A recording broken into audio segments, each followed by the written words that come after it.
de enfermedades que afectan, ¿cierto?, a la circulación del corazón. Como ustedes saben, desde la aorta se originan, ¿cierto?, las ramas coronarias, que son las que van nutriendo al corazón y nutren al miocardio. Ahora, cuando nosotros hablamos de coronariopatía, se refiere principalmente a una alteración de tipo inflamatoria o una alteración en el flujo de sangre hacia el cardiomiocito. Entonces, hay enfermedades coronarias que pueden ser crónicas y hay otras enfermedades coronarias o cuadros que son agudos, ¿ya? Y obviamente letales. ¿Cuál será ese? El infarto agudo del miocardio, ¿ya? Entonces, las coronariopatías nosotros las podemos clasificar en procesos crónicos o procesos agudos. Y dentro de esto, la principal causa, ¿cierto?, de las coronariopatías es el desarrollo de la placa aterosclerótica, ¿ya?, o placa ateromatosa. ¿En qué consiste esto? En una inflamación lipídica. O sea, imagínense la íntima de las arterias coronarias con una inflamación, con estrés oxidativo presente, pero además de eso, acumulación de triglicéridos y colesterol, ¿ya?, que se van acumulando porque, por ejemplo, los LDL, o proteínas de baja densidad, son capaces de entregar colesterol, ¿cierto?, atraviesan la membrana, o el espacio que hay, ¿cierto?, en la membrana, atraviesan y pueden acceder a la íntima de la arteria, y cuando se acumulan, por ejemplo, estos LDL pequeños y densos, los macrófagos pueden responder frente a ellos fagocitándolo y madurando, ¿cierto?, hacia células espumosas. No sé si alguna vez han escuchado eso.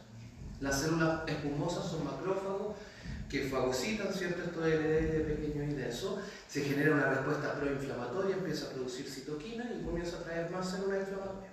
Entonces, ¿qué voy a tener al final? Una pared inflamada desde su íntima, con acumulación de grasa y triglicéridos, pero ocurre algo más. Que la grasa, ustedes saben que puede atraer el calcio, ¿no? Que atrae calcio, por lo tanto, esa inflamación grasa se puede empezar a calcificar. ¿Se entiende? Además de calcificación, la inflamación puede dañar las células musculares lisas y se pueden perder. Entonces, al final, me va a quedar una placa inflamada, endurecida, con un centro lipídico, con pérdida de masa de células musculares y que eventualmente se puede fracturar y romper. Entonces, si yo tengo una placa aterosclerótica, tengo el riesgo de que frente a un aumento de la presión o flujo de sangre se produzca una ruptura espontánea de la pared, donde va a quedar expuesto el colágeno de capas más profundas. Y el colágeno va a formar puentes y va a generar la cascada de la coagulación. Va a empezar a activar plaquetas que estén circulando y se van a empezar a quedar pegadas ahí. Entonces, ¿qué quiero decir con esto? Que si yo tengo aterosclerosis y tengo una placa aterosclerótica, yo tengo el riesgo de ruptura de placa y sobre esa ruptura se va a generar un coágulo. Ahora, ¿qué puede ocurrir con ese coágulo? Que ese coágulo puede ser de gran tamaño y puede provocar una obstrucción completa del flujo. ¿Se entiende? Ahí ustedes tienen un infarto agudo del miocardio. ¿Se entiende? Entonces, la placa aterosclerótica es la principal causa de las coronariopatías y del infarto agudo del miocardio. Puede afectar las distintas coronarias, ya las ramas que son del lado izquierdo, derecho o la circunfleja que va por arriba. Va a depender, ¿cierto?, del lugar que se vea afectado, cuál va a ser la función afectada en el corazón. ¿Ya? Respecto a estas placas ateroscleróticas, bueno, probablemente ustedes han escuchado de placa estable o placa inestable alguna vez. Sí. Que la placa inestable es la que espontáneamente se puede romper, ¿cierto?, y se puede formar un infarto. La variación son estos cambios que va sufriendo con la inflamación constante en el tiempo. Una placa estable, por ejemplo, es un grado de inflamación de la pared, grasa, ¿ya?, pero que se está iniciando o que no está tan marcado, no hay tantos cambios, ¿ya? Ahora, si me hablan de una placa inestable, imagínense una íntima de una arteria, con infiltración grasa y triglicéridos, macrófagos generando citoquina e inflamación, pero además la inflamación va a contribuir a la atrofia o pérdida de fibras musculares que tiene esa propia pared, ¿ya? Entonces la composición de la pared es distinta. Y además, si estamos frente a presencia de calcio, la calcificación va a provocar más endurecimiento de esta estructura. Entonces, ¿qué va a pasar? Que finalmente, frente a la elevación de la presión, se puede romper con más facilidad. Ahora, la inflamación es más intensa, por lo tanto los signos de angina o dolor de pecho son más comunes, son más difíciles de revertir frente a tratamiento farmacológico que si yo tuviera una placa estable, incipiente, inicial, con una persona con un síndrome metabólico. ¿Ya? Entonces, ¿una placa estable puede evolucionar en estable? Sí. De todas maneras. ¿ya? Y de ahí, si es inestable con este grado de inflamación, una bomba de tiempo, ¿cierto?, que ocurra esta ruptura de la placa para generarse la coagulación. Factores, por ejemplo, que contribuyen, ¿cierto?, a la ruptura de estas placas con gran inflamación, estas placas inestables, son el núcleo de lípidos y una cubierta fibrosa, que es por esta inflamación crónica, presencia de respuesta inflamatoria con infiltración, ¿cierto?, del macrófago y estos LDL pequeños y densos, y una falla en la musculatura lisa o pérdida, falta, ¿cierto?, de la musculatura lisa, que se va ocurriendo, que normalmente están en las capas más profundas del vaso. Ok, esto que está acá, aterosclerosis, la placa y todo, es la consecuencia principal de lo que se llama el síndrome metabólico. Y en el síndrome metabólico yo voy a generar 3 enfermedades: hipertensión, diabetes y dislipidemia. Cuando hablamos de hipertensión, uno dice, ¿cómo puede la hipertensión contribuir a la placa aterosclerótica? El estrés mecánico, el shear estrés que ejerce la sangre contra los vasos, eso puede generar inflamación oxidativa. Pero además, si agregamos que el paciente es diabético, el daño por glucosa sobre el colágeno de los vasos también me va a generar estrés oxidativo e inflamación. Entonces tengo 2 enfermedades proinflamatorias. ¿Les parece lógico, por ejemplo, que los vasos sanguíneos tengan una permeabilidad más aumentada de lo normal si están sometidos a este proceso inflamatorio? Sí. Entonces, ¿qué nos falta el tercer componente? ¿Cómo llega la grasa acá? Entonces, ¿qué es lo que ocurre? Que los LDL son fundamentales en las funciones de nuestro cuerpo. Los LDL lo que hacen es llevar desde el hígado el colesterol hacia los tejidos, para que puedan producir su hormona o puedan recambiar, ¿cierto?, el colesterol de las membranas. O sea, tiene una función vital. El LDL es rico en colesterol. Pero resulta que en el síndrome metabólico, por actividad de ciertas hormonas como la insulina, se va a generar un cambio en la composición de estos LDL.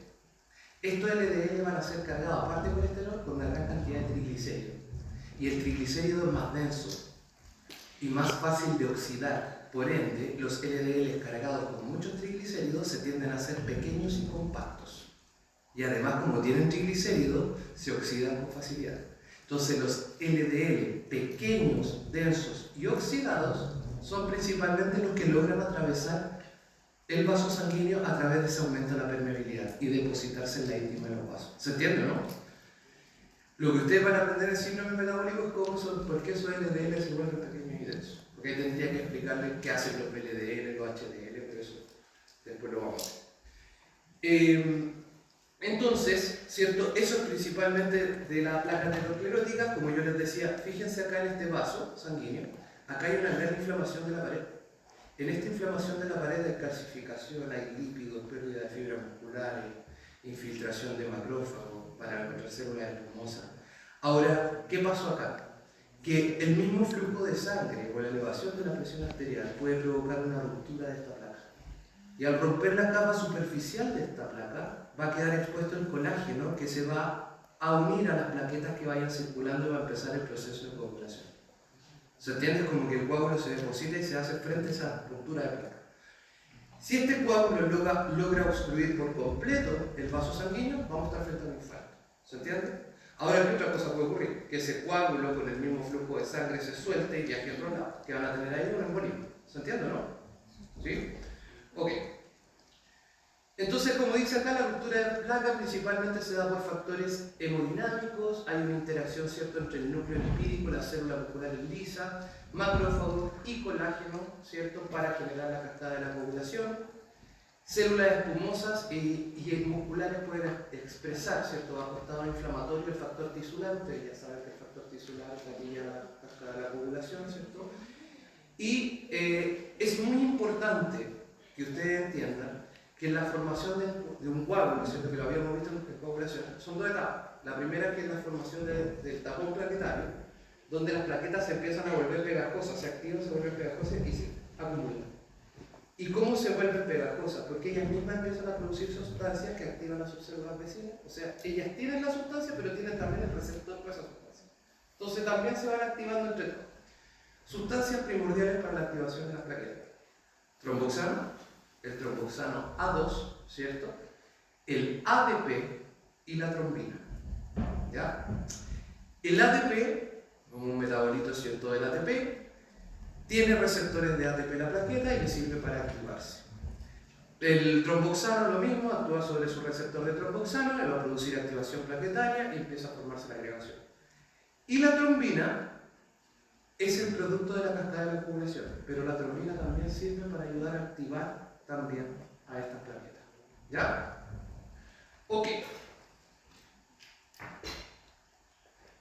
Vamos a hablar de las coronariopatías, vamos a ver a grandes rasgos, ¿cierto?, lo que son las crónicas y las agudas. ¿Qué la pregunta?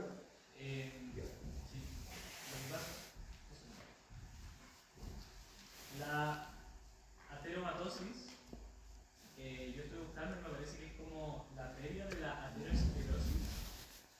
¿Perdón? Que la ateromatosis, que estoy buscando, me parece que es como la previa de la aterosclerosis. Pero no entiendo a qué se refiere. Es que en el fondo, si tú buscas en la literatura, te lo toman como igual.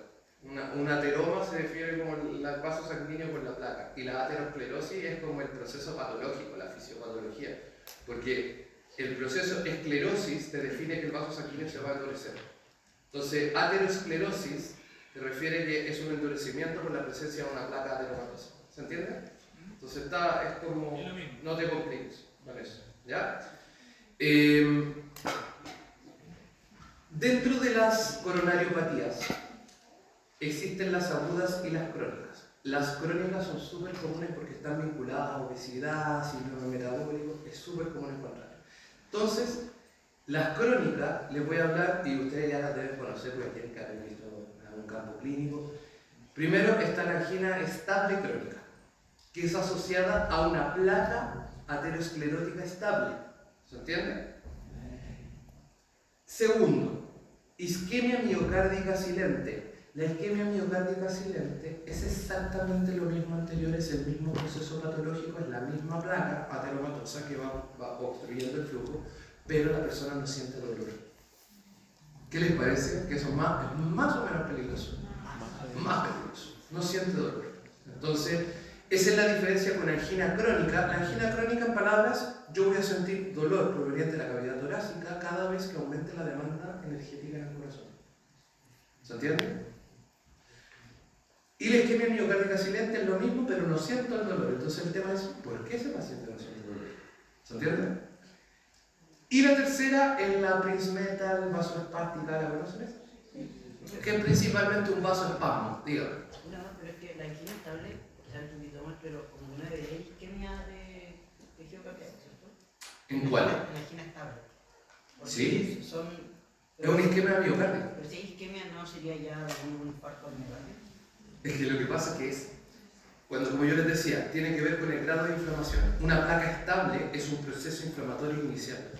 Entonces, como proceso inflamatorio inicial, más que, por ejemplo, una obstrucción del flujo, ¿cierto? Tienes un vaso sanguíneo que al sufrir inflamación y estrés oxidativo tiene menos capacidad vasodilatadora. Entonces es un vaso rígido, que no tiene la capacidad de vasodilatarse, por ejemplo.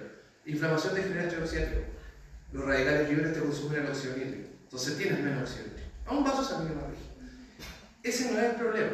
El problema es que si yo estoy en reposo voy a tener la cantidad de sangre adecuada. El problema ocurre cuando yo hago ejercicio, por ejemplo. Si aumenta la actividad física en el corazón, lo fisiológico es que el corazón empieza a producir adenosina como producto del ATP y eso induce vasodilatación coronaria, mejorando el flujo. No lo puede hacer. ¿Se entiende? Entonces al final es como una hipoxia por demanda. Si aumenta la actividad del corazón, va a no ser suficiente la cantidad de sangre que va a llegar, pero no lo suficiente. Se va a generar ADP y se cree que el ADP es el que estimula las terminales nerviosas que se asociaría a este dolor referido del infarto. ¿Ya? Entonces, ¿qué significa? Yo por la vida ando normal, pero si yo hago ejercicio, me va a doler. O por ejemplo, ¿qué otra condición te podría aumentar la frecuencia cardíaca y la actividad del corazón para que tú aumentes el flujo de la coronaria? Aparte del ejercicio. El estrés. El estrés, importante estrés emocional y considerar el frío. Uno dice el frío genera taquicardia, es un estrés para el cuerpo. ¿Se entiende? Entonces todo tipo de estrés te va a generar dolor. Ahora, si tú das un agente vasodilatador coronario en ese momento, el dolor va a desaparecer. O si tú disminuyes la actividad, va a desaparecer. ¿Ya? Ahora, si yo tengo una placa inestable, el grado de inflamación es mucho mayor, es tanto que la pared no ingresa y efectivamente tienes un flujo más reducido. ¿Se entiende? pero tampoco tienen la capacidad de vasodilatar, porque el oxígeno nítrico está consumido. ¿Se entiende? Sí. Ok, y obviamente los signos de dolor son mucho más intensos y muchas veces tú tratas de vasodilatar, pero como la inflamación de la pared está tan inflamada, no responde a esa vasodilatación. Entonces los signos persisten. ¿Ya? Ok, estas tres, como les decía, la crónica, la angina estable crónica, súper común el síndrome metabólico, le llaman el alcoholpectoris, ese nombre, y es una obstrucción coronaria fija con un grado de inflamación menor. ¿Ya? Como incipiente, como si estuviera recién empezando a desarrollarse la placa. Ocurren situaciones, ejercicio frío y tensión emocional. ¿Qué tienen en común? Todas liberan catecolaminas, todas liberan adrenalina, aumentan la frecuencia cardíaca. Si aumenta la frecuencia cardíaca, aumenta el gasto metabólico y por ende las células cardíacas liberan más adenosina, que es un vasodilatador coronario. O sea, el corazón sabe que está trabajando más y debería liberar adenosina para que le llegue más sangre. ¿Se entiende?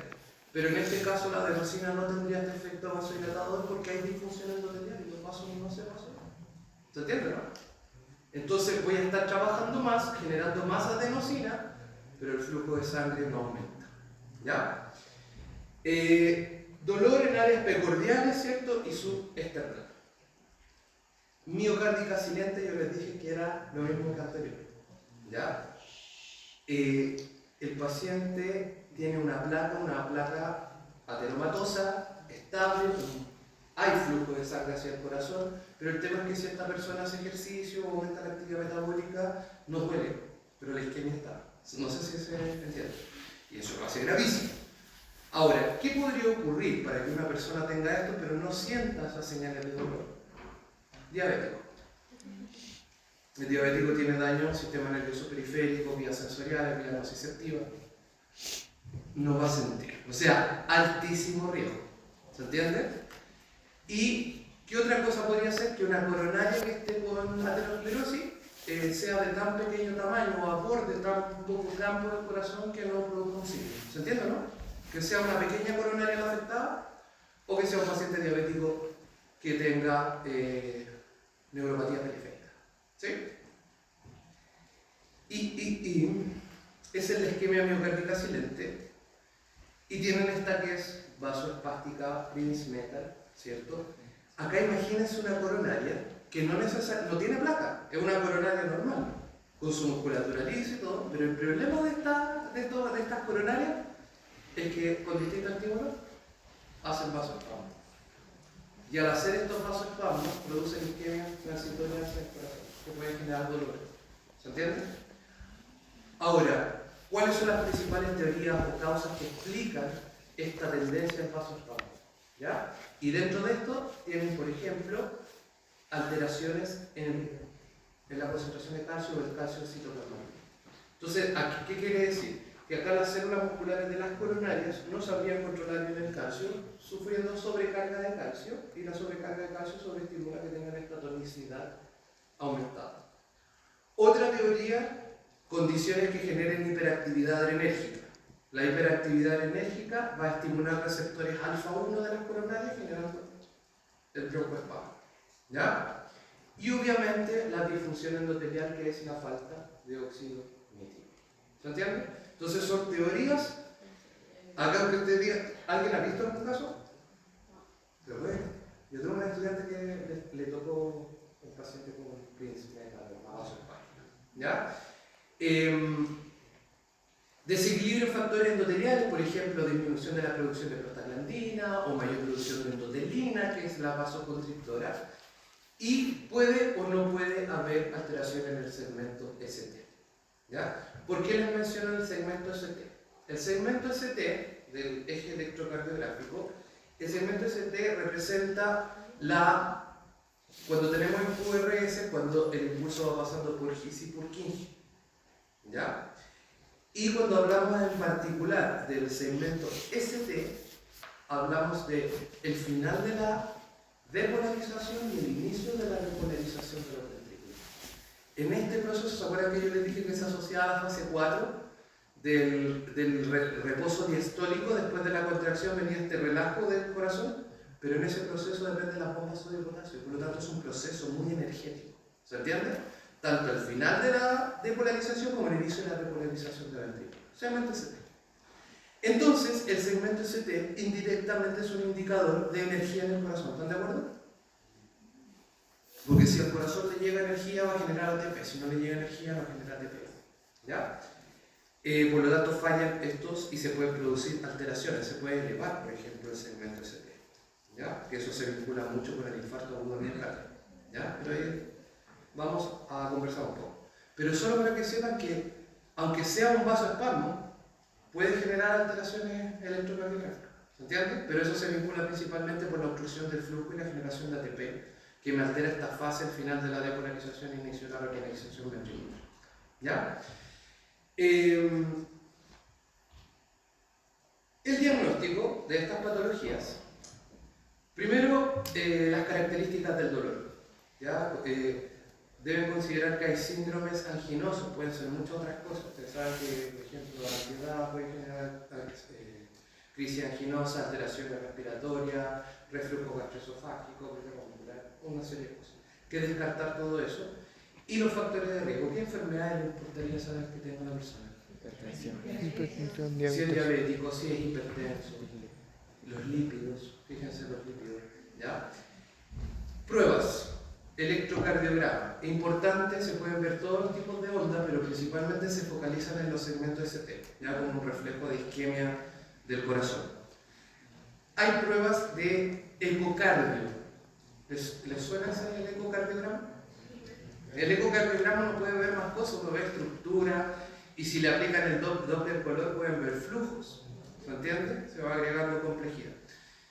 Y pruebas de estrés, pruebas por ejemplo encaminadoras para ir viendo la capacidad funcional de la persona. Hay pruebas de estimulación farmacológica, se puede dar por ejemplo agonista adrenérgico, pero ya no se utiliza mucho, y algo que sí se ocupa es la angiografía. La angiografía, eso también es recomendable, ya sobre todo si tengo estos factores de riesgo, estas patologías de diabetes e hipertensión. ¿Ya? Se pueden visualizar todas las zonas de obstrucción, al igual que en el cerebro. ¿Ya? Y como les decía, en particular lo que se estudia es ese segmento ST. Tratamiento. Esto estamos de lo crónico, ¿ya? De la parte crónica. Cuando veamos síndrome metabólico, ahí vamos a ver un poco más en detalle cómo se van desglosando todo el tratamiento general de estos pacientes. Pero si yo tengo un paciente, por ejemplo, con una placa estable o inestable, lo que más me importa es que esto no evolucione en infarto. O sea, eso es lo que yo creo, lo que yo quiero.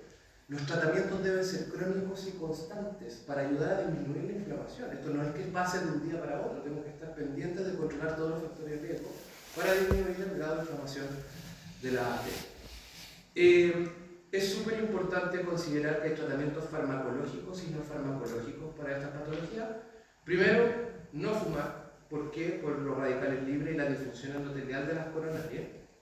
Reducir situaciones de estrés. Eso es súper importante. Reducir situaciones, por ejemplo, de estrés emocional. ¿Ya? Hay personas que en una situación de enojo, estrés, le ha subido la presión y una placa cerebral, infarto o hemorragia cerebral. ¿Ya? Reducir el estrés, el ejercicio moderado. ¿Ya? ¿Por qué el ejercicio? ¿Por qué el ejercicio? ¿Y ejercicio moderado? Por la hipertrofia del Son deportista. como cardiópatas, entonces, como si muy alto ejercicio, aumenta la demanda de oxígeno y no. Claro, eso es súper importante, porque deben considerar que por un lado, si un paciente con aterosclerosis no pueden aumentarle mucho la carga de ejercicio, porque va a sufrir isquemia, va a sufrir dolor. ¿Ya? Ahora, el ejercicio, cuando nosotros lo estudiamos síndrome metabólico, tiene una serie de mecanismos benéficos para reducir inflamación, reducir el peso, disminuir todo lo que son las alteraciones metabólicas. ¿Ya? Entonces, el ejercicio, por ejemplo, se ayuda a reducir el peso, ayuda a reducir la grasa corporal. Si disminuye la grasa corporal de una persona, disminuye la inflamación. ¿Ya? La persona con obesidad, la grasa produce inflamación. ¿Ya? Entonces, si la persona baja de peso, baja el tejido graso y disminuye la inflamación del tejido graso. Si disminuye la inflamación del tejido graso, no va a tener resistencia a la insulina. La citoquina inflamatoria, acuérdense que son las que generan resistencia. ¿Se entiende, no? Entonces, si yo controlo resistencia, yo puedo hacer desaparecer una prediabetes y puedo hacer desaparecer una prehipertensión y el paciente no evoluciona más en su plano. ¿Se entiende? Entonces, el ejercicio, por otro lado, ha mejorado aumentar los HDL, ha demostrado aumentar los HDL. El ejercicio produce citoquinas antiinflamatorias en músculo bajo situaciones de ejercicio. ¿Ya? Entonces, sea como sea, es recomendable. Aumenta el tono vagal, que es otro beneficio del ejercicio. Entonces, sirve de todas maneras, ¿ya? Pero siempre se parte regulado y a medida que el paciente va controlando su otras patologías o comorbilidades, va disminuyendo el riesgo, se puede aumentar la intensidad del ejercicio. Pero la actividad física siempre la van a encontrar recomendada, ¿ya? Y cuando son pacientes cardiovasculares, se hace, pero con criterio, ¿ya? Reducir estrés, ejercicio moderado, alimentos bajos en colesterol y grasa saturada. ¿Qué pasa con eso en Chile? Se consume mucho. Alimentos bajos en colesterol y grasa saturada se refiere, por ejemplo, a carnes magras, pescado. ¿Cómo el consumo de pescado acá en Chile? Muy poco. ¿Ya? Acá se consume más la carne roja, carne de cerdo, que son carnes con alto nivel de colesterol. ¿Ya? Las dietas, los productos manufacturados que compramos con todas las etiquetas negras también. A eso me refiero. ¿Ya? La reducción del peso. ¿Por qué la reducción del peso? Lo puedo atacar de dos formas. Imagínense un paciente con aterosclerosis que tiene obesidad, que eso origina todo el problema metabólico. Ustedes tienen la estrategia de la dietoterapia y el ejercicio. ¿Ya? La dietoterapia y el ejercicio va a disminuir el consumo de carbohidratos al día y por otro lado la actividad física acelera el metabolismo. Entonces tengo una forma de bajar rápido de peso. ¿Se entiende? Si yo disminuyo la cantidad de contenido de grasa que tengo en el cuerpo, va a disminuir la inflamación y mejoran inmediatamente los parámetros metabólicos. Mejora la glicemia, mejora la presión. ¿Se entiende? Solo por la baja de peso. 5 a 6% que logren bajar el IMC van a lograr inmediatamente un cambio en su paciente. ¿Ya? Y evitar el frío, como les decía, o condiciones que generen estrés y aumenten la frecuencia cardíaca. ¿Ya? Y el farmacológico, busquémosle el sentido a esto. Farmacológico, el paciente se le dan antiagregantes plaquetarios. ¿Les parece lógico? Que un paciente que tenga una placa aterosclerótica y eventualmente una ruptura o un coágulo esté constantemente consumiendo estos medicamentos. ¿Se entiende? Antiagregantes plaquetarios, aspirina, ácido acetil salicílico. Voy a decir ácido acetil salicílico porque no me gusta, ¿ya? Pero no para promoción. El ácido acetil salicílico, ¿cierto?, es un potente antiagregante plaquetario porque tiene más afinidad por COX-1 y lo inhibe de forma irreversible. Entonces, si yo inhibo la COX-1, yo disminuyo la producción de tromboxano. ¿Se entiende? Acuérdense que el tromboxano lo generan varias células, por ejemplo, el endotelio lo genera y las plaquetas. ¿Ya? Y el tromboxano es que genera este tapón plaquetario. Entonces, si yo doy aspirina o ácido acetil salicílico, yo voy a inhibir a la COX-1, disminuyo el tromboxano, ¿cierto? Y yo voy a evitar todo tipo de agregación plaquetaria. Por eso dicen, personas con aterosclerosis, con riesgo cardiovascular, deben consumir, por ejemplo, ácido acetil salicílico con apellido, alta o baja dosis. Bajas dosis porque es prolongado. Y uno dice, ¿por qué bajas dosis y no altas? Porque reducimos la RAM, claramente, ¿cierto? Pero si yo doy una dosis antiinflamatoria, yo voy a disminuir la producción de tromboxano, ¿cierto?, en todo el cuerpo, y las prostaglandinas y todo. Pero si doy en bajas dosis, yo voy a afectar principalmente el tromboxano que producen las plaquetas sin afectar las COX del endotelio. ¿Se entiende, no? No sé si se acuerdan que eso se lo había explicado en inflamación, o se les olvidó. ¿Por qué eran bajas dosis? Porque en bajas dosis yo voy a lograr la inhibición de las COX en el endotelio y en la plaqueta. Pero ¿cuál es la diferencia? Que en el endotelio yo voy a bloquear con bajas dosis la COX, pero la célula va a ser capaz de sintetizar nuevas COX-1 que no estén bloqueadas o inhibidas por el fármaco y va a poder seguir produciendo prostaglandina fisiológica y tromboxano. ¿Se entiende? Ahora, en la plaqueta, si yo bloqueo la COX-1, está frita. ¿Por qué? Porque no es una célula. La plaqueta no tiene DNA, no produce nueva dosis. ¿Se entiende, no? Por eso en baja dosis el impacto es sobre plaqueta. Si doy dosis alta, yo inhibo todo en todas partes. Entonces voy a tener mal, principalmente. ¿Se entiende, no? Y ahí está la cardioaspirina, por ejemplo, es una presentación. Pero también está la aspirina pediátrica, que también son dosis bajas. También se produce. ¿Ya? ¿Qué otro tipo de antiagregantes plaquetarios? Porque sabemos que los AINES tienen muchas RAM y todo. El anti-ADP, el bloqueador del receptor de ADP. Clopidogrel. ¿Suena ese? El clopidogrel es un antiagregante opción al ácido acetilsalicílico. La diferencia es que no interfiere en las COX, sino que es un bloqueador, un antagonista del receptor de ADP. Entonces inhibe también la agregación plaquetaria sin esos efectos de los AINES. ¿Entiendes? Y otro antiagregante, ojo, si yo doy anticoagulantes que intervienen en la cascada de coagulación, yo puedo también en cierta forma inhibir la agregación porque voy a disminuir la trombina, que es la que ayuda a estabilizar finalmente este tapón plaquetario. ¿Ya? ¿Qué otros fármacos? Beta bloqueantes, ¿por qué?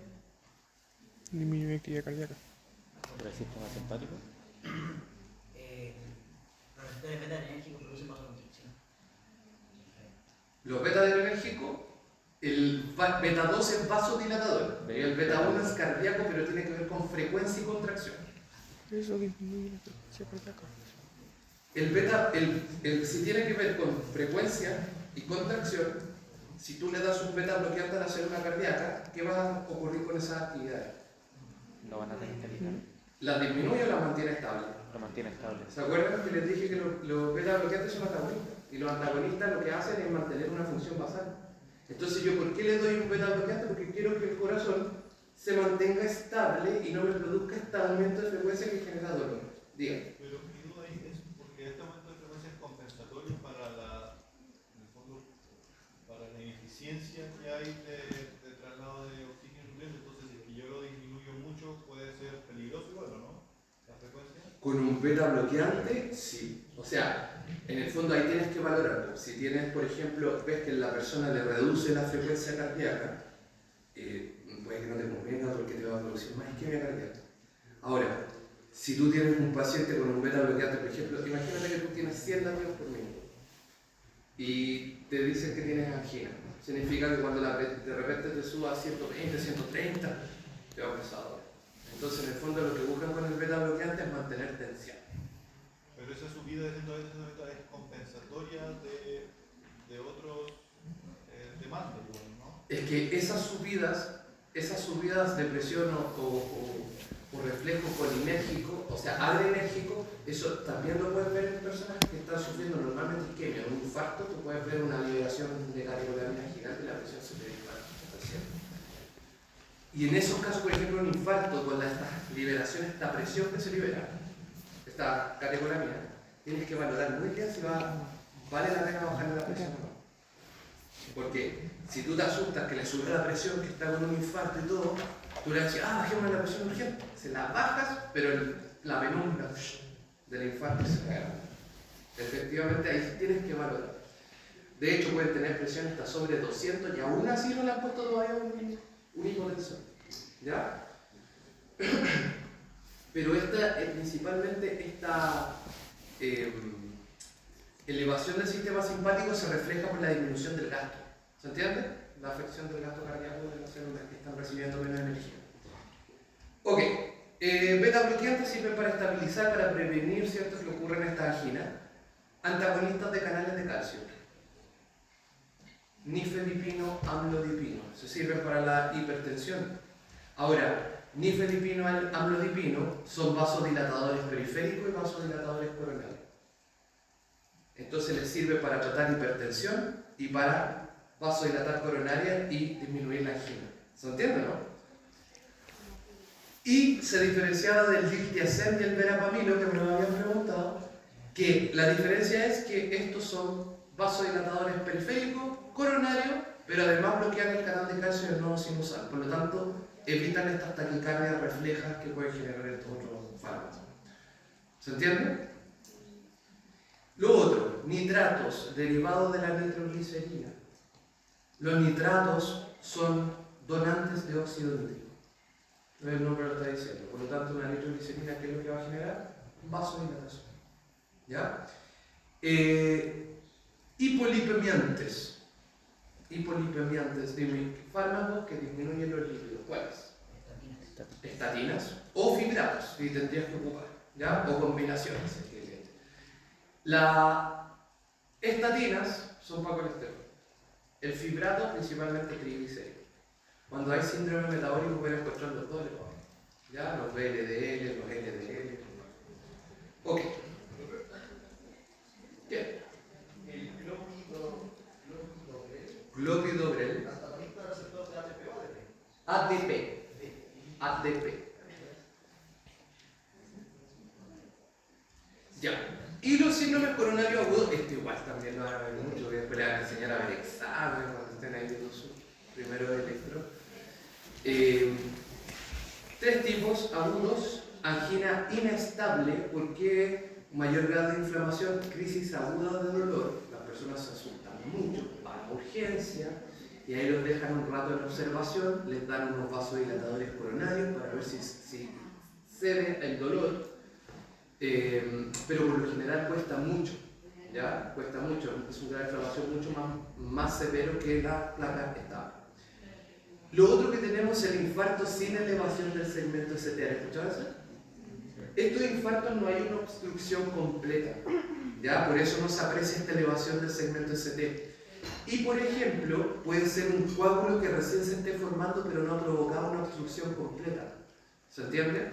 Puede provocar alteraciones electrocardiográficas, ¿cierto? Pero no necesariamente la elevación. Y se puede tratar con anticoagulantes. Por ejemplo, con heparina, porque el coágulo está creciendo, entonces pueden frenar ese crecimiento. ¿Se entiende? Ahora, nos vamos al más grave de todo. Elevación del segmento ST, que le llaman infarto agudo del miocardio, con elevación del segmento ST. ¿Por qué? Porque acá hay una obstrucción completa. Ustedes acaban de encontrar un núcleo de infarto con un área de penumbra, ¿ya? Y todos los signos clínicos de un infarto agudo del miocardio. O sea, hay un daño estructural establecido en el corazón. Este es el más grave de todos. Si una persona sufre un infarto agudo del miocardio con elevación del segmento ST, entra a GES. Con elevación del segmento ST. En este tipo en particular. ¿Por qué? Porque se asume que si el paciente es 50-50, si el paciente sobrevive, va a ser insuficiente cardíaco. ¿Se entiende? Era lo que yo les decía, que un paciente que puede sobrevivir a un infarto está condenado sí o sí a ser insuficiente cardíaco porque ya perdió un pedazo de tejido. ¿Y si es sin, se te igual queda como insuficiencia cardíaca? ¿Cómo? Si es sin elevación y crecimiento, igual queda con insuficiencia cardíaca. Puedes tener alguna evidencia de daño en un cardiomiocito. No necesariamente. ¿Ya? Profe, Digo. sin elevación del segmento, igual está como en peligro si no lo... Sí, o sea, de todas maneras. ¿Un bloqueo total? Puede evolucionar. Y de hecho, por eso no me quiero meter mucho, porque después ustedes lo van a ver en cardio. Pero en otros años, una profesora pasó un poco más de medicina interna respecto de cómo era el manejo. Y hay unos algoritmos que son súper fáciles de entender, donde se va guiando y te dice con elevación y sin elevación, que es lo que puedes usar. Normalmente, en el infarto, dan megadosis de antiagregantes plaquetarios y dan trombolíticos, destrucción del coágulo. En cambio, por ejemplo, en el sin elevación estaba la heparina de por medio, que es un anticoagulante, ¿se entiende? En el infarto con elevación no te sirve mucho el anticoagulante porque ya está ahí fijo ese tremendo coágulo obstruyendo todo. ¿Ya? ¿Qué cosas son súper importantes para el infarto agudo del miocardio, chiquillos? Primero, el abordaje clínico, obviamente, que tiene esta característica de este dolor intenso, que no cede a tratamientos, le dan fármacos que son vasodilatadores coronarios y no logra ceder, sigue la persona con dolor. ¿Ya? Es un dolor en el lado izquierdo, se puede irradiar el brazo, mandíbula, cara, ¿cierto? En el lado izquierdo. Lo más importante, aparte de esta parte clínica, es la parte bioquímica. Hay exámenes bioquímicos, chicos, que les va a ayudar para asegurarse del diagnóstico. ¿Se entiende? Y aparte de eso, electrocardiográfico. Esos son como los tres abordajes rápidos y básicos. Clínica, electrocardiografía y la bioquímica. Entonces, por ejemplo, ¿qué cambios electrocardiográficos ustedes pueden ver? Pueden haber, depende de dónde esté la coronaria y qué circuito, qué zona del circuito del sistema excitoconductor está afectado. Por lo tanto, ustedes pueden ver alteraciones en la onda T, segmento ST, en la onda Q. No obstante, ¿cierto? Lo que normalmente se evalúa es ese segmento del ST. ¿Ya? La isquemia reduce los potenciales de acción en reposo, potencial de acción, por supuesto, porque ustedes saben que para los potenciales se requieren de la bomba sodio-potasio y ocupar ATP. Entonces necesita energía el potencial. Entonces, marcadores, ¿cierto?, determinantes del síndrome coronario agudo, en particular estamos hablando del infarto, que es lo más grave, ¿cierto?, el infarto con elevación del segmento, con una obstrucción completa de la coronaria. Marcadores plasmáticos o bioquímicos del infarto agudo, mioglobina. ¿Qué opinan de eso? ¿Dónde debería estar la mioglobina? Adentro del cardiomiocyto. Por lo tanto, si la mioglobina está en la sangre, es un indicio de necrosis. ¿Están de acuerdo? Sí. Se rompe la membrana, se expone la mioglobina. ¿Qué otra cosa pueden encontrar? Troponinas. Pueden analizar distintos tipos de troponinas. ¿De dónde son las troponinas? De los sarcómeros. Nunca tendrían que estar en el plasma. ¿Se entiende, no? Entonces son indicadores de necrosis. Proteína C reactiva. ¿Para qué la viola? Inflamación aguda. Depende. ¿Se entiende, no? Marcador de inflamación aguda. Creatinquinasa MB, una enzima específica que es de la membrana y cuando aumenta en sangre es un indicio de disrupción o daño de la membrana. Entonces, todos estos marcadores me sirven para necrosis miocárdica. Y el BNP. ¿Se acuerdan que anteriormente yo les comenté de la atriopeptina? La atriopeptina era la antagonista del sistema renina-angiotensina, ¿se acuerdan de eso? Ya. Que eran estas hormonas que produce el corazón.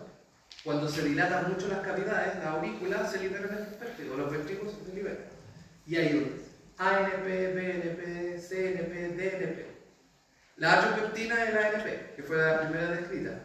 Pero hay otros que es el BNP, por ejemplo, porque este es más rápido en ser liberado. ¿Se entiende? Por lo tanto me sirve mejor para el diagnóstico más temprano. BNP se libera en las mismas condiciones que la atriopeptina. Es un péptido natriurético del corazón. La pregunta es, ¿por qué va a aumentar en sangre?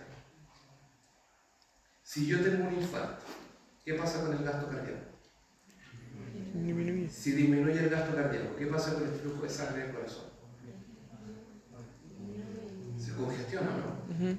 Si tienen un ventrículo izquierdo que no es capaz de expulsar sangre, todo se congestiona para atrás, que es la característica de la insuficiencia cardíaca, ¿cierto? Por lo tanto, si hay este flujo retrógrado, ¿qué pasa con las cavidades? Se van a expandir, ¿no? Imagínense que el corazón de un minuto para otro se detiene, deja de expulsar sangre. Toda la sangre que venía hacia el corazón, toda se congestiona. Se dilatan cavidades y libera estos péptidos. Por lo tanto, es un indicador de insuficiencia cardíaca. ¿No te acuerdas, no? Porque al no poder expulsar por el lado izquierdo, se van a congestionar todas las cavidades del corazón, dilatándose y liberando los péptidos natriuréticos. ¿Se entiende? Profe, yo tenía entendido, puede que esté mal, pero lo que era el BNP era como cerebral. Como brain Es que en general le llaman a todos péptidos natriuréticos atriales, son todos. Y hay también, en los últimos años, pudieron a nivel cerebral, tienen, todos los tejidos tienen. Pero lo libera el corazón. Sí, eso, la B era Claro. de brain. No, yo tenía entendido que la B era de brain. Brain. No estoy seguro, chicos, de verdad, porque, como les digo, Puede ser yo que por no. lo menos lo que leí, que eran distintas vidas medias y que todos estos péptidos eran liberados por el corazón. De hecho, tengo una diapo, si quieren se la muestro. ¿Ya? No, pero revísenlo, pero el BNP BNP, ANP, BNP, CNP, DNP, son todos péptidos natriuréticos que se liberan por dilatación de cavidad. Ahora, el BNP, también el sistema nervioso produce estos péptidos. Imagínense el sistema nervioso si regula el control de la sal. Que se llama Brain, pero en realidad no conozco. Hay muchos, chicos. Son buenísimos. Muchos. ¿Ya?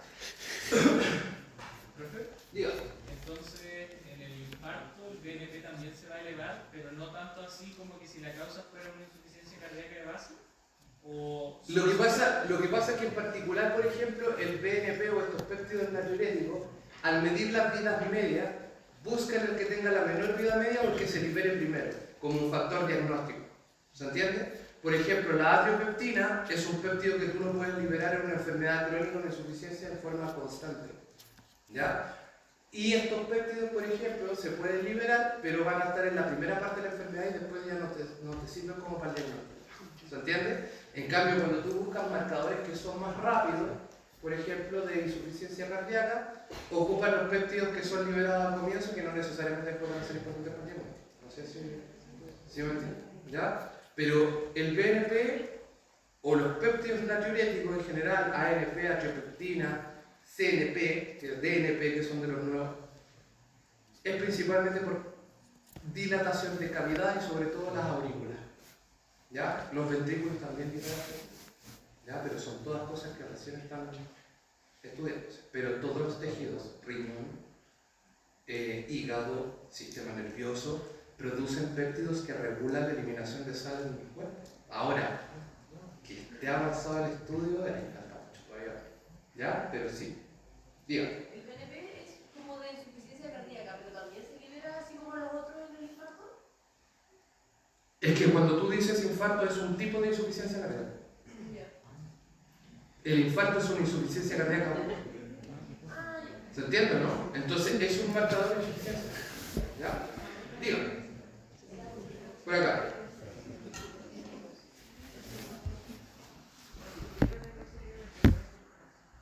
Ahí está, ¿lo encuentro?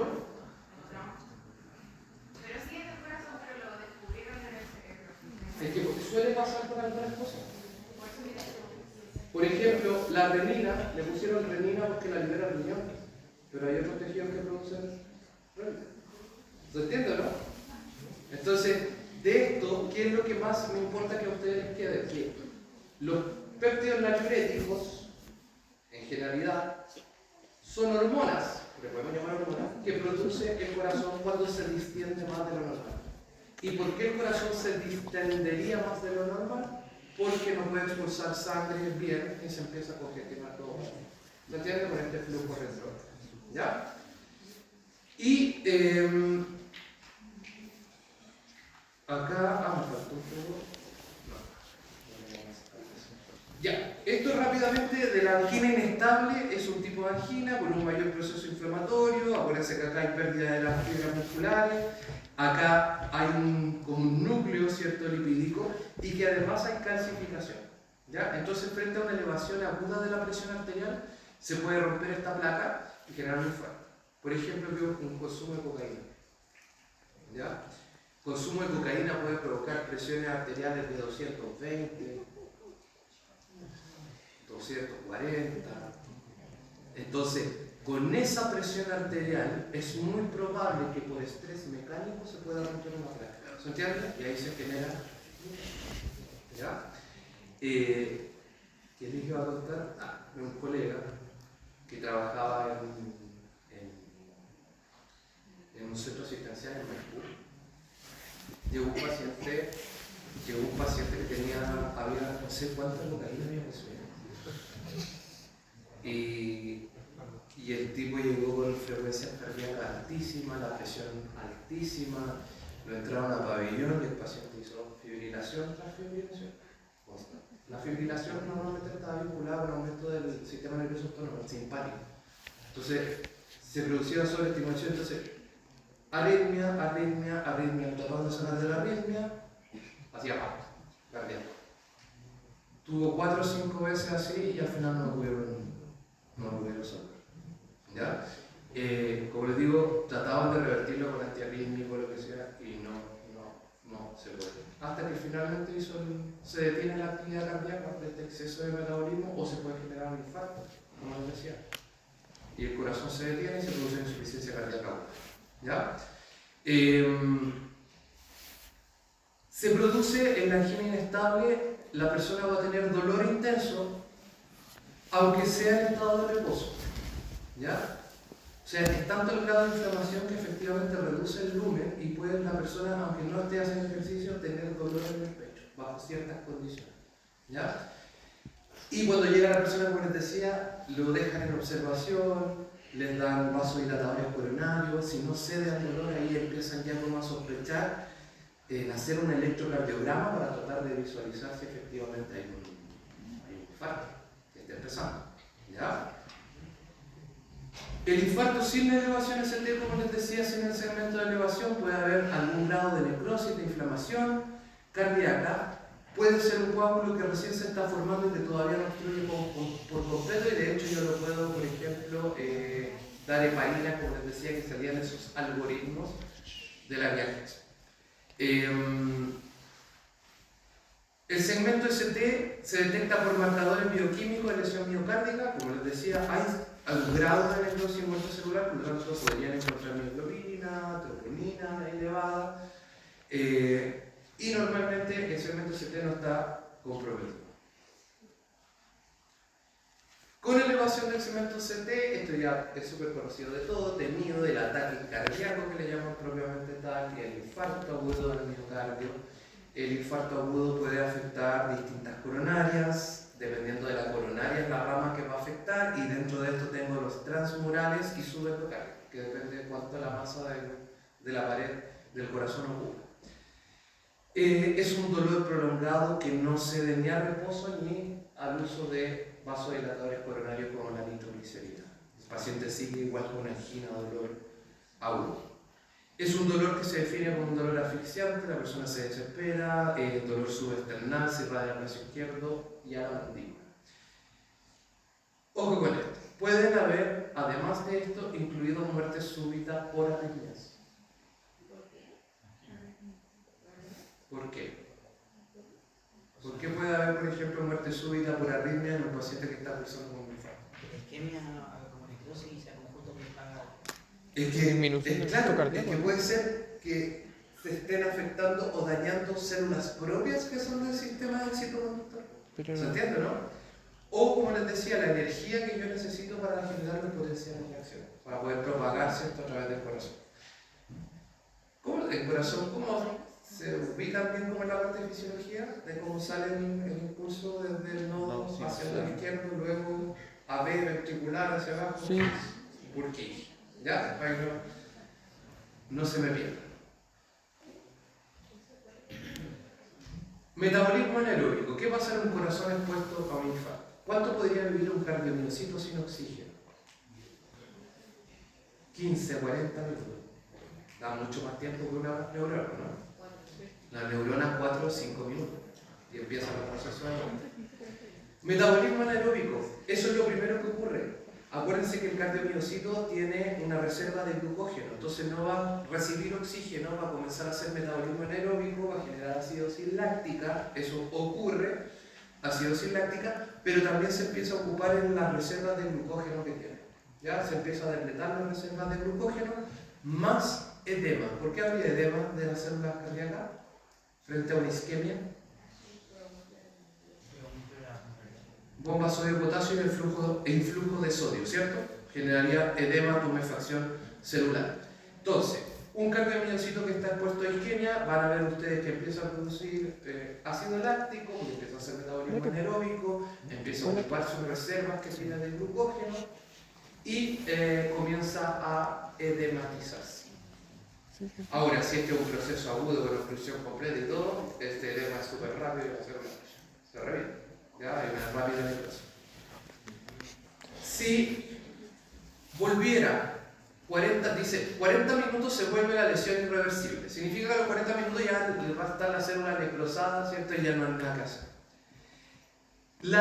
Se ha visto que lograr una reperfusión cardíaca, es decir, volver la sangre, deshacer ese coágulo y que la sangre vuelva a llegar al corazón, puede evitar el proceso de necrosis.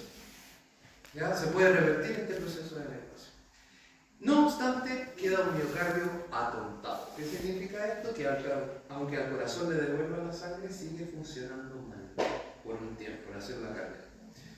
Dentro de esto, digo, Si a los 20, como hasta los 20, se puede evitar necrosis, ¿qué pasa entre los 20 y 40? entre los 20 y 40, a ver, espera. La reperfusión son 15 a 20 minutos después de que comienza el proceso. Va a mejorar, pero ahí ya está actuando antes de tiempo. Ya a 40 va a tener casi todo el Por proceso. ejemplo, si lo pido a los 30 minutos, ¿Corres el riesgo de salvar o no? ahí es como mi Es que ahí va a depender. Ahí va a depender del grado de inflamación, el grado de aterosclerosis, cuál es la arteria que está afectada. ¿Ya? Dentro de esto, habla mucho del fenómeno de isquemia-reperfusión. ¿Les suena eso, no? El fenómeno de isquemia-reperfusión, ¿lo han escuchado alguna vez? Se probó que si yo a una arteria del corazón de una rata se lo empiezo a clampear por tiempo, 5 minutos le corto la sangre, le doy, 5 minutos le doy, 5 minutos le doy. Después de un rato le hago una oclusión más duradera, le va a provocar un infarto.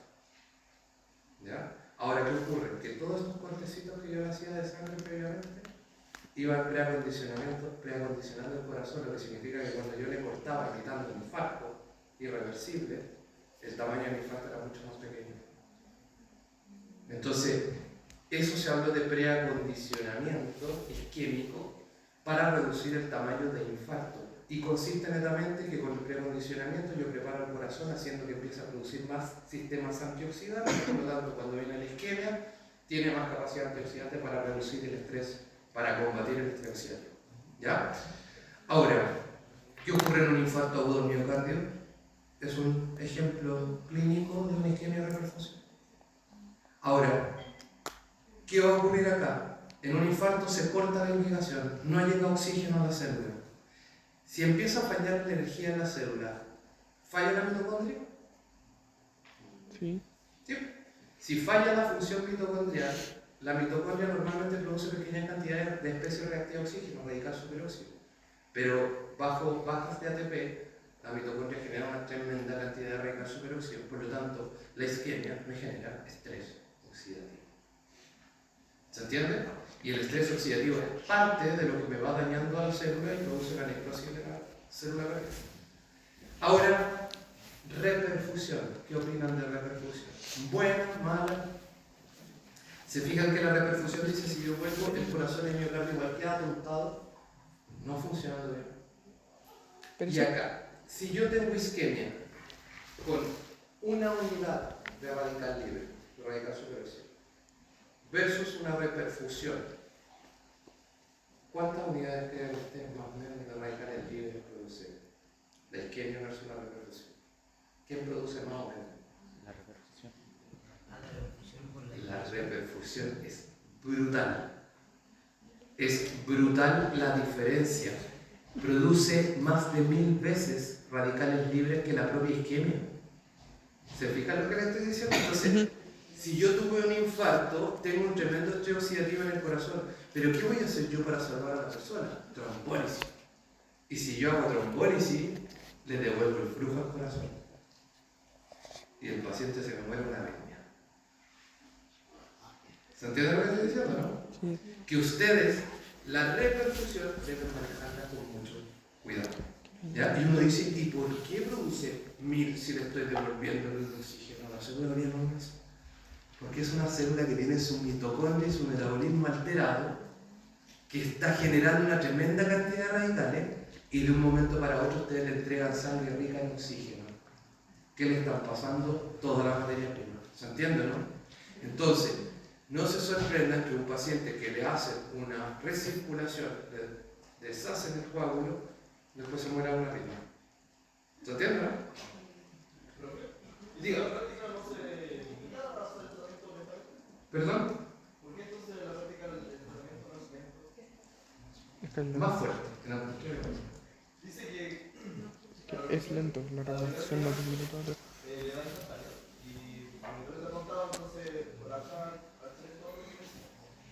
Esto creo que sí. El fenómeno de reperfusión, ¿por qué no se hace lento? Porque es un tema de vida o muerte. O sea, en el fondo lo que tú necesitas es restablecer rápido el flujo de sangre hacia el corazón. Ahora, uno dice, ¿va a poder evitar ese estrés? No lo puedes evitar.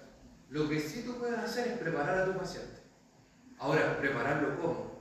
Por ejemplo, ver formas de potenciar el sistema antioxidante, ver formas de poder disminuir las catecolaminas, porque las catecolaminas son culpables de esas arritmias, como que las potencian. Entonces, es algo que yo diría que es inevitable que ocurra. Entonces, el riesgo no termina con la reperfusión. A eso es lo que voy. Que el paciente igual se puede morir después por una arritmia por estrés oxidativo. ¿Sí? Profesor, ¿esta arritmia es como casi de inmediato o puede pasar un lapso largo de tiempo y te va a llegar? Normalmente, mira, en estos casos, en infarto agudo del miocardio, específicamente, la cantidad de días no sé, pero ponle menos de una semana después. ¿Dónde se ha estudiado más? En personas que le hacen cirugía cardíaca con circulación extracorpórea. Entonces, ¿qué es lo que hacen? Te sacan el corazón y te lo desconectan. Ahí tenés isquemia. Y después cuando te lo devuelven, reperfusión. Entonces, ahí lo han estudiado más. Y cuando vuelven el corazón y vuelve la reperfusión, 2-3 días, las 48-72 horas, está la mayor incidencia de casos de fibrilación auricular postoperatoria, que es muerta. ¿Te fijas? Pero en ese rango ahí está como la mayor prevalencia, esos 2 a 3 días después de esa cirugía. Lo que implicaría que en un proceso cardíaco también tenga como esos primeros días, ojo ahí. ¿Se entiende? Entonces, tratamientos para el síndrome coronario agudo son múltiples, ustedes van a aprender mucho más sobre cardiología. Oxigenoterapia, fundamental para mantener la oxigenación del corazón. Analgésicos, ¿qué opinan? El dolor estimula al simpático. El simpático altera la estabilidad hemodinámica, o sea, el dolor lo tiene que mantener a raya sí o sí. ¿Ya? Acá, en el caso del dolor analgésico, acá los AINES no hacen cosquillas. ¿Ya? En este caso hablamos de analgésicos que son mucho más power, derivados de morfina, ¿ya? Que más potentes que tramadol para el control del dolor. Aspirina se puede dar en dosis altas, ¿ya? Porque acá ya no importa que sean dosis bajas para prevenir el accidente y ya está. ¿Ya? Se da para evitar una agregación y que crezca más el coágulo. Beta bloqueantes, ¿por qué? Disminuir el metabolismo del corazón, fundamental. ¿Ya? Porque el corazón está expuesto a poca energía. Nitratos o vasodilatadores coronarios como el amlodipino y el nifedipino para mejorar la perfusión del corazón. Algo súper importante acá y que está de moda. Resulta que si tengo un infarto agudo del miocardio con obstrucción completa, yo no saco nada con dar un anticoagulante porque el coágulo ya está. ¿Se entiende, no? Entonces lo que se hace es destruirlo. A eso le llaman terapias trombolíticas. Por lo tanto, lo que hago es dar un fármaco que destruya las mallas de fibrina y se empieza a deshacer el coágulo. Esa es una terapia farmacológica. ¿Ya? ¿Qué se ocupaba antiguamente? Streptoquinasa, que provenía del estreptococo. Pero resulta que la streptoquinasa lo que hace es estimular en los vasos sanguíneos la producción del TPA o activador del plasminógeno tisular. Por lo tanto, el plasminógeno se transforma a plasmina y la plasmina corta las mallas de fibrina. Eso hacía la streptoquinasa. O sea, es un antígeno bacteriano que cuando llegaba al vaso sanguíneo estimula la liberación local de este TPA propio de nosotros. ¿Se entiende? Pero ¿qué pasaba con la streptoquinasa? Que es neurotóxica. Se vio que producía RAM a nivel del sistema nervioso central. Y lo otro es que si es un agente extraño para el cuerpo, Lo atacan los antiinmunogénicos. desarrollamos inmunidad, ¿o no? Entonces, si desarrollamos inmunidad en contra de la streptoquinasa deja de servir en el tiempo. ¿Se entiende, no? Ahora, ¿qué es lo que hicieron? Dijeron, ya, ocupemos algo más RTPA. ¿Se acuerdan que lo vimos para el sistema nervioso? Alteplase, telecteplase. ¿Les suena? El TPA recombinante, ¿no? ¿Les suena? Sí. Lo mismo. Es el humano que nosotros producimos, lo hacen en el laboratorio y la clínica. Es tremendamente seguro, se ha probado en personas sobre 90 años, logra reducir, se ocupa tanto para infartos cerebrales, por ejemplo, como infartos cardíacos. Ahora, no todos los lugares lo tienen, acá deriva, ¿ya? Lo que yo sé, por ejemplo, en Melipilla hay centros asistenciales, llevan a los pacientes si hay sospecha de infarto y todo, los trasladan al centro asistencial donde oficialmente tienen el RTPA. ¿Se entiende? Entonces lo están ocupando mucho en la actualidad. Y no es inmunogénico, o sea, no genera respuesta inmunológica, como la streptokinasa, ni tampoco tiene esa neurotoxicidad. Y si no funciona, procedimiento quirúrgico. Y ahí yo no me meto porque cada cirujano tiene su técnica, pero solamente para que entiendan los principios. Hay sistemas de sondaje. Yo puedo entrar por una sonda, inclusive pero hablamos de cosas milimétricas o más pequeñitas, y se pone con una guía, puede acceder con una arteria importante y puede llegar al corazón. Ustedes son las cosas nos van a enseñar. ¿Ya? Ahora, yo puedo llegar por un vaso sanguíneo, yo puedo llegar al sitio de la oclusión y retirar el coágulo. ¿Se entiende? Hay formas de retirarlo. Pero cuando ustedes retiran un coágulo así mecánicamente, tienen que tener ojo. Si yo saco un coágulo con un vaso sanguíneo, ¿qué hace el vaso sanguíneo cuando se le saca el coágulo? Como un reflejo, se contrae. ¿Se entiende?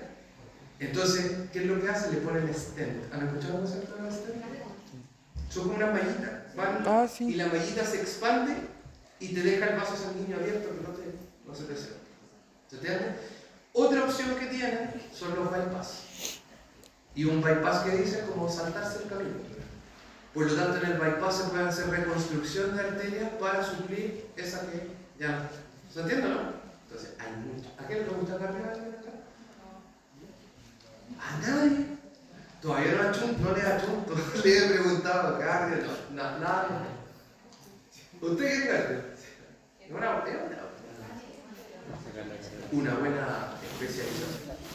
Ya, chicos. Entonces, les pido, les dejé el paper a